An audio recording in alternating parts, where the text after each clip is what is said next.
तैयारी तो शुरू कर ली, लेकिन अब रास्ता बहुत मुश्किल है। मैं कोशिश कर रहा हूँ, लेकिन अंदर से वो आवाज नहीं आती कि कुछ करना है। कभी छोटी तो कभी बड़ी रुकावटें आती है और मैं रुक जाता हूँ। ये होता है कमिटमेंट में दरार के कारण। मुसाशी कहते हैं, warrior stands on the edge of commitment. योद्धा कमिटमेंट की कगार पर खड़े होते हैं। वो बिना संकोच के पूरी शक्ति से, पूरी एकाग्रता से लड़ने के लिए तैयार है, कमिटेड है, प्रतिबद्ध है। एज ऑफ कमिटमेंट का मतलब है कि युद्ध कितना भी दुश्वार क्यों ना हो, हारना तो वो जानता ही नहीं। या तो वो जीतेगा या फिर अमर हो जाएगा। वो निसंकोच होकर युद्ध करने के लिए प्रतिबद्ध है। इसे कहते हैं अनवेवरिंग कमिटमेंट। लक्ष्य के लिए अटूट प्रतिबद्धता कैसे पैदा होती है? हम आज मियामोटो मुसाशी के 6 नियमों को देखते हैं, लेकिन उससे पहले एक बेसिक सा सवाल, हमें इन नियमों को मुसाशी से क्यों सीखना चाहिए? तो आज से 450 साल पहले योद्धा, दार्शनिक और समुराय मियामोटो मुसाशी को आज भी जापान का महानतम योद्धा माना जाता है। पिता की मृत्यु के बाद मां ने दूसरी शादी की तो 8 साल के मियामोटो मुसाशी को घर छोड़ना पड़ा। वो एक समुराई सेंशी के पास गए। सेंशी के पास जाकर युद्ध कला सीखने लगे। वो दिन ब दिन बेहतर होते चले जा रहे थे। वहां जलन के कारण 25 साल के एक योद्धा ने 13 साल के मियामोटो मुसाशी को लड़ाई के लिए चैलेंज किया। उस समय ये लड़ाई जानलेवा भी हो सकती थी, लेकिन 13 साल के मियामोटो ने कुछ ही देर में मुकाबला खत्म कर दिया। फिर 15 साल की उम्र में अकेले ही वो देश भ्रमण पर निकल गए। जगह जगह टीचर से मिलकर अपनी कला को बेहतर करते रहे और फिर अचानक वो 5 साल के लिए गायब हो गए और क्यूशू के पहाड़ों में अकेले अभ्यास करते रहे।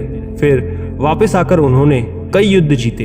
आप मियामोटो मुसाशी के कौशल का अंदाजा केवल इस बात से लगा सकते हो कि जब तक दुश्मनी न हो तब तक समुराई मुकाबले लकड़ी के तलवार से लड़े जाते हैं। लेकिन मियामोटो मुसाशी इतने माहिर थे, उनके वार इतने सटीक थे कि वो लकड़ी के एक वार से मुकाबला और कभी कभी इंसान को भी खत्म कर देते थे। 30 की उम्र में उन्होंने एक ही वार में 60 तलवारबाजों को अकेले ही हरा दिया। वो पूरा जीवन अपराजित रहे, लेकिन अब तक मुसाशी का मन खून खराबों से भर चुका था। वो अगले 7 साल अकेले रहकर ध्यान साधना और अभ्यास करते रहे। वो मार्शल आर्ट के द्वारा आत्मज्ञान पाना चाहते थे। 20 साल अकेले रहने, अभ्यास करते रहने के बाद मुसाशी ने अपने प्रिय शिष्य के लिए कुछ नियमों को लिखा। मुसाशी के नियम बहुत डायरेक्ट और प्रैक्टिकल हैं, जो आपको अटूट प्रतिबद्धता यानी कि अनवेवरिंग कमिटमेंट और दृढ़ निश्चयता, रिलेंटलेस डेडिकेशन की मनोदशा समझने में मदद करेंगे। दोस्तों, आगे की जानकारी देने से पहले छोटी सी रिक्वेस्ट, अगर आप ऐसी ही कहानियों से बहुत कुछ सीखना चाहते हैं तो चैनल को अभी सब्सक्राइब कर लीजिए और बेल आइकन दबाना ना भूलें और वीडियो को लाइक करके कमेंट में नमो बुद्धाय लिखना ना भूलें। तो सबसे पहला नियम, मुसाशी कहते हैं, do nothing which is of no use. ऐसा कुछ भी ना करो जो अनुपयोगी है। किताब की शुरुआत में मुसाशी अपने शिष्य से कहते हैं कि ना मेरे हाथों में बहुत ताकत है और ना ही मेरे पैर बहुत तेज चलते हैं, फिर भी मैं पूरा जीवन अपराजित रहा क्योंकि मैंने केवल उसी चीज पर फोकस किया जो आवश्यक थी और बाकी सभी अनावश्यक चीजों को त्याग दिया। यही मेरा तरीका है। दोस्तों, एक लक्ष्य है और उस तक जाने का एक रास्ता है और इस रास्ते पर चलना ही हमारा कर्तव्य है। मुसाशी कहते हैं कि अब जो भी चीज तुम्हें उस रास्ते से भटकाती है उसे हटाते जाओ और पूरा जीवन ऐसे करते जाओ। जब तुम ऐसा करते जाओगे तब तुम्हें ज्ञात होगा कि मास्टरी के लिए तुम्हें कुछ पाने की कोशिश नहीं करनी है, बल्कि केवल तुमको डिस्ट्रैक्शन हटाने हैं। दूसरी बात, मुसाशी कहते हैं कि seek nothing outside of yourself. सारे जवाब तुम्हारे फोकस में छिपे हैं। मुसाशी कहते हैं कि तुम्हारे बाहर ऐसा कुछ भी नहीं है जो तुम्हें बेहतर, अमीर, समझदार और तेज बना सके। और फिर मुसाशी अपने प्रिय शिष्य से कहते हैं कि स्टाइल और शैलियां अनेक हैं, लड़ने के तरीके भी अनेक हैं, लेकिन तुम केवल अपने मन को एकाग्र बनाओ। दोस्तों, हम जितने भी शॉर्टकट ट्रिक्स बाहर ढूंढ रहे हैं, उन सब का मूल तत्व, फोकस हमारे अंदर ही है। दोस्तों, हमारे साथ भी यही होता है। हमको लगता है कि ये वाली किताब अच्छी नहीं है, दूसरी लानी चाहिए, ये वाले नोट्स अधूरे हैं, दूसरा ट्राई करते हैं, लेकिन दूसरे नोट्स से भी दिक्कत नहीं जाती क्योंकि कोई किताब आपको बेहतरीन नहीं बना रही।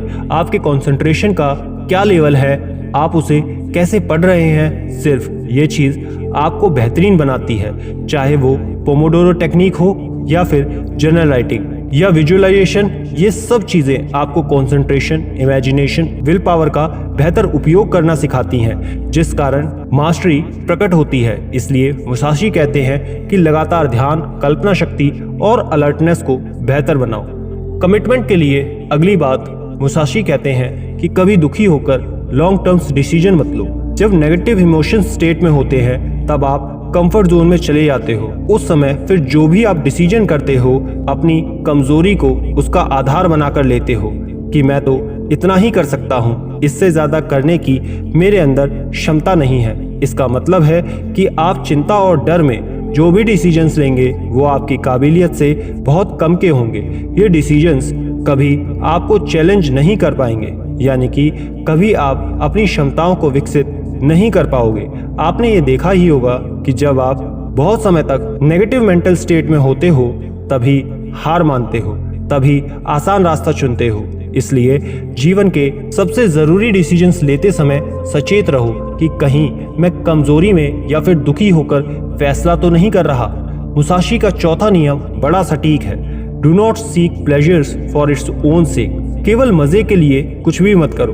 कोई नई वेब सीरीज आई, मार्वल डीसी का कोई ट्रेलर आया, कोई नई फिल्म आई और हम उसे देखने के लिए बेचैन हो गए, क्योंकि हम भूल गए हैं कि असल में मायने क्या रखता है। दोस्त के हाथ में कोई मोबाइल फोन देखा या फिर कुछ और देखा तो उसके साथ हम भी कल्पना में खो गए, क्योंकि मन की आदत हो गई है केवल मजे के पीछे भागने की। मुसाशी कहते हैं कि ऐसा मन बहुत कमजोर होता है। छोटे छोटे मजे के लिए इधर उधर भटकने वाला मन बहुत जल्दी थकता है और बहुत जल्दी कमजोर महसूस करता है। मन थकान की स्थिति में किसी भी बड़े लक्ष्य के लिए कमिट नहीं कर सकता और आपको हमेशा लगता रहेगा कि ये सब कुछ तो मैं कर रहा हूँ, लेकिन फिर भी कुछ कमी है, अंदर कुछ अधूरापन है। इसलिए मेडिटेशन में मार्कस ऑरेलियस कहते हैं कि हर दिन खुद से पूछो कि क्या मेरा जन्म इन छोटे छोटे मज़ों के पीछे भागने के लिए हुआ है? क्या मैं अपनी पूरी जिंदगी यूं ही गंवा दूंगा या एक उद्देश्य के प्रति अपनी ऊर्जा केंद्रित करूं? चाहे वो पेंटिंग करना हो, पढ़ना हो, मार्शल आर्ट करना हो। जब हम किसी एक सार्थक अभ्यास पर या फिर किसी एक लक्ष्य पर ध्यान केंद्रित करते हैं तो मन शांत हो जाता है। मजे से गहरा अनुभव है खुशी और खुशी से गहरा अनुभव है आनंद। गहरा अनुभव मन को शांति और संतुष्टि से भरता है। ऐसा मन ही हार और जीत की चिंता छोड़कर लक्ष्य के लिए प्रतिबद्ध हो सकता है। इसलिए अगली बार कुछ करने जाओ तो खुद से पूछो कि क्या मैं इसे मजे के लिए कर रहा हूँ? इस काम के पीछे सार्थक उद्देश्य क्या है? फिर उस उद्देश्य पर और उस अभ्यास पर ध्यान लगाओ। जब मन शांत होगा तो अपने आप बाकी सारी उलझनें दूर हो जाएंगी। रिलेंटलेस डेडिकेशन के लिए मुसाशी अगला नियम कहते हैं कि तुम वैसा ही लड़ सकते हो जैसा तुम अभ्यास करते हो। You can only fight the way you practice. Musashi कहते हैं कि तुम आज जितनी मानसिक ऊर्जा का इस्तेमाल करोगे, आज तुम जितना अलर्ट रहोगे, आज तुम जितना मन को शांत रखोगे, उतना ही तुम युद्ध के दिन कर पाओगे। इसलिए आज ही अपने अभ्यास में इंटेंसिटी पैदा करो। दूसरे कोट में मुसाशी कहते हैं कि आज और अभी खुद से जीतो, कल तुम दूसरों से जीत जाओगे। अगली बात मुसाशी कहते हैं कि practice constantly and achieve the spirit of the warrior. Musashi कहते हैं कि निरंतर अभ्यास करते करते वॉरियर की भावना से जुड़ो। मुसाशी कहते हैं कि योद्धा की नकल मत करो, बल्कि योद्धा के आंतरिक लक्ष्य को समझो। एक बार वो समझ गए तो हमेशा योद्धा की भावना से जुड़े रहोगे और योद्धा बन जाओगे। एक सच्चा योद्धा क्या चाहता है?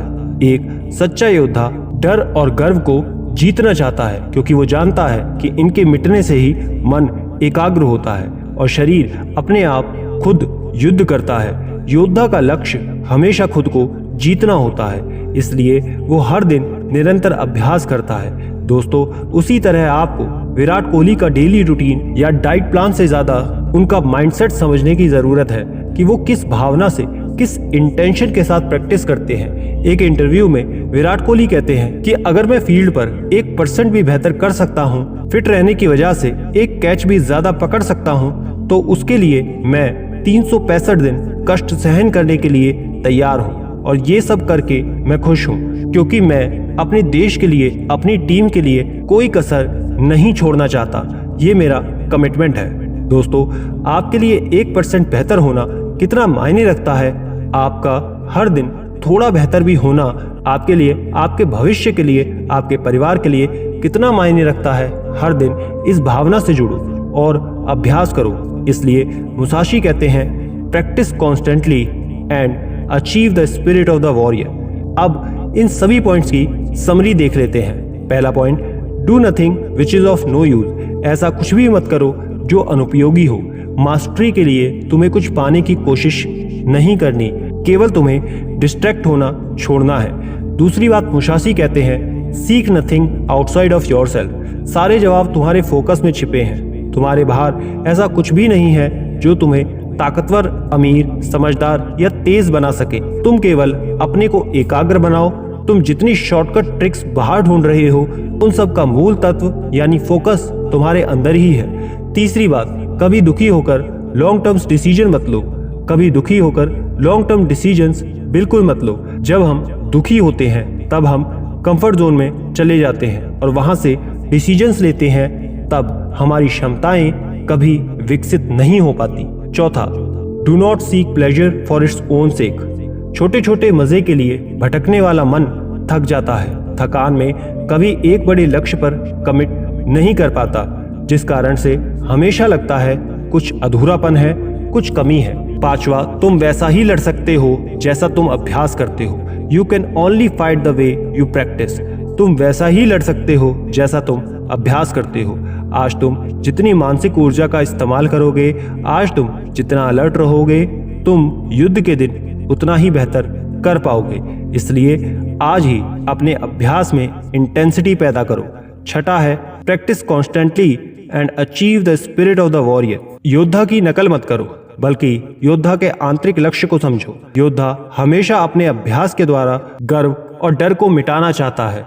वो हमेशा खुद से जीतना चाहता है। आपके लिए हर दिन 1% बेहतर होना आपके परिवार और आपके भविष्य के लिए कितना मायने रखता है, इस भावना से जुड़ो और अभ्यास करो।